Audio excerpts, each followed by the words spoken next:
Les indices à ce qui concerne le chapitre 1053 de One Piece ont été diffusés. Il y a plusieurs indices qui sont diffusés aujourd'hui sur Twitter et qui sont en train de circuler à ce qui concerne le chapitre 1053 de One Piece. Ça sera le dernier chapitre que nous allons pouvoir obtenir avant la pause de Eiichiro Oda. Et dans cette vidéo, nous allons ensemble déchiffrer tous ces indices qui ont été diffusés à ce qui concerne le chapitre 1053 de One Piece. Yo les bros, force et paix, fortune sur chacun de vous. Je vous retrouve aujourd'hui au calme pour pouvoir parler des leakers du chapitre 1053 de One Piece qui ont été diffusés. Il y a vraiment les bros, beaucoup de leakers à pouvoir en discuter. C'est que nous allons pouvoir voir dans cette vidéo. Merci à vous les bros de vous abonner car vous participez au développement de la chaîne et dès que les spoilers seront disponibles, vous allez pouvoir obtenir une vidéo à ce qui concerne le spoiler officiel du chapitre 1053 de One Piece. Merci à vous les bros et c'est parti les bros. Celui qui a diffusé les leakers du chapitre 1053 de One Piece a dit ceci, que dans le chapitre 1053 de One Piece, nous allons pouvoir obtenir une nouvelle totalement choquante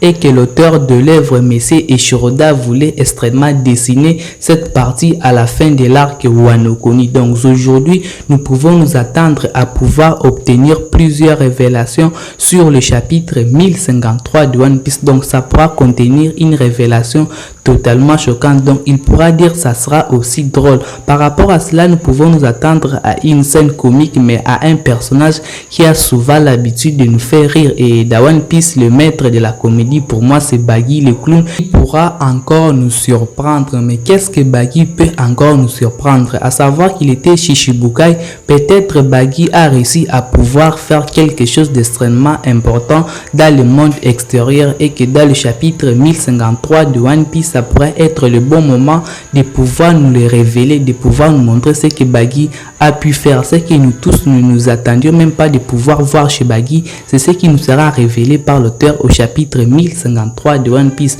Aujourd'hui là, comme quelque chose qui pourra nous tous nous choquer, nous aurons la réorganisation des empereurs au chapitre 1053 de One Piece. Après la chute de Kaido et Big Mom, ils vont pouvoir réorganiser les 4 empereurs qui seront restitués au chapitre 1053 de One Piece. Peut-être Baggy peut être aussi proclamé empereur. À part celui qu'il soit proclamé empereur, j'aimerais aussi ajouter quelques idées sur Baggy. Aujourd'hui dans l'œuvre One Piece, nous connaissons que Baggy n'est pas tellement important dans l'œuvre One Piece et je penserai que ça pourra changer au chapitre 1053 de One Piece. Pourquoi ça pourra changer? Je crois aujourd'hui au chapitre 1053 de One Piece, Baggy pourrait posséder quelque chose de très important et qui nous permettrait à nous lecteurs à ce que nous puissions respecter la toute puissance de Baggy, sa personnalité et que nous puissions le voir comme l'un des personnages le plus important, qu'il n'est pas totalement inutile mais qu'il est quand même utile dans l'œuvre One Piece. Je passerai à un poneglyphe que Baggy pourra posséder. Si aujourd'hui Baggy possédait par exemple un poneglyphe, nous tous lecteurs nous allons pouvoir aimer Baggy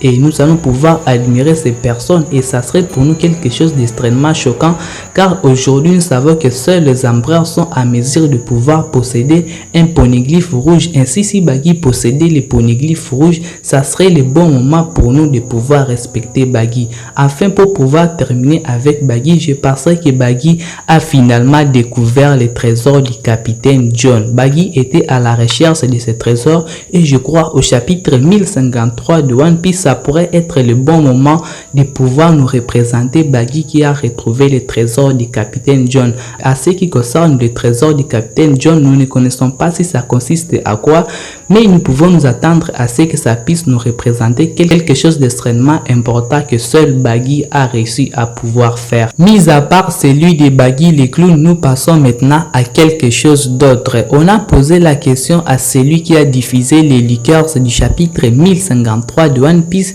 lui demanda est-ce que la prime de Sanji dépasse celui des Zoro. Il a dit non. Donc nous pouvons nous attendre à ce que la prime des Zoro soit plus élevée que celui de Sanji. Donc aujourd'hui la Zoro a réussi à pouvoir surpasser le niveau de la prime. Et c'est quelque chose de tellement factuel parce que, en regardant même leurs combattants qu'ils ont combattu entre King et Queen, King est plus fort et il occupe un rang qui est supérieur à celui de Queen. Pourtant, Queen, lui, c'est le deuxième, tandis que King est le premier. Donc, aujourd'hui, ça sera avec raison que la prime des Zoro soit plus élevée que celui de Sanji. Mais je crois aussi la prime de Sanji sera extrêmement intéressante. Après celui de Sanji et celui de Zoro, nous avons aussi un autre Lucas, ce qui vient à peine de tomber au moment où j'étais en train de faire cette vidéo.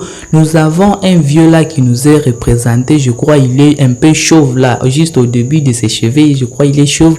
Mais les bros, je suis sûr que c'est Vegapunk qui nous sera représenté au chapitre 1053 de One Piece. Mais pourquoi Vegapunk nous sera représenté au chapitre 1053 de One Piece?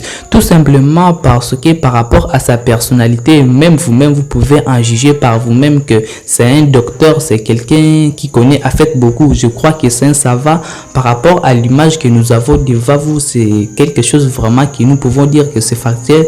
Donc Vegapunk pourra être dévoilé au chapitre 1053 de One Piece. Après celui de Petit Chauve, là nous retrouvons maintenant Nico Robin qui serait en train de traduire les poneglyphes, celui de Onigashima. Jusqu'aujourd'hui là, il y a encore beaucoup de mystères à ce qui concerne ces poneglyphes, mais je crois nous sommes à la fin de l'arc et comme c'est le dernier chapitre de l'arc Wano Kuni, il serait temps que l'auteur puisse nous dévoiler enfin les poneglyphes rouges de Kaido où il était caché. Apparemment Nico Robin l'a déjà traduit et nous aurons peut-être quelque chose de très important à ce qui concerne le poneglyphe de Kaido au chapitre 1053 de One Piece. Après Robin, nous avons aussi Aokiji qui a été représenté dans les Lucas du chapitre 1053 de One Piece. En tout cas, les pros, pour moi, je ne sais pas Aokiji. Pour moi, je crois que Aokiji a un objectif bel et bien propre. Encore aujourd'hui, il apparaît à la fin d'une guerre. Rappelez-vous, à Penkazard, il était arrivé à la fin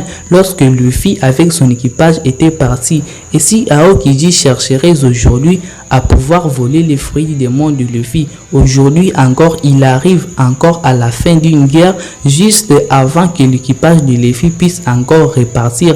Mais je crois aujourd'hui nous aurons les véritables objectifs de Aokiji. Mais les bros, pour moi, je pense que Aokiji cherche à pouvoir voler un fruit des mondes. Il cherche peut-être à pouvoir voler les fruits des mondes, celui de Luffy. Car pour moi, je crois là où Luffy il est, je crois lui aussi il est là. Et je crois que ça serait le bon moment afin de pouvoir nous représenter les véritables objectifs d'Aokiji au chapitre 1053 de One Piece. Mais dites-moi ce que vous passez Aokiji en méchant. Pour terminer la vidéo, nous allons maintenant parler des derniers détails les plus importants. Nous avons un Luffy qui nous est représenté 3 fois de suite.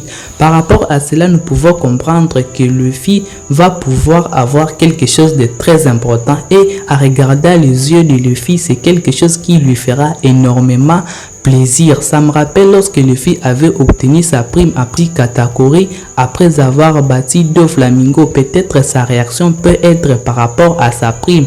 Par rapport aussi à 3 fois que Luffy nous a été représenté, j'aimerais ajouter qu'aujourd'hui nous aurons la réorganisation des empereurs dans le chapitre 1053 et je crois Luffy pourrait occuper la 3e place. Après Shanks le Roux, Barbe Noire, ainsi Luffy pourrait occuper la 3e place. Mis à part cela, nous pourrons avoir la prime de Luffy qui pourra peut-être tripler 3 fois de suite parce qu'aujourd'hui Luffy est considéré comme l'ennemi le plus dangereux du monde entier.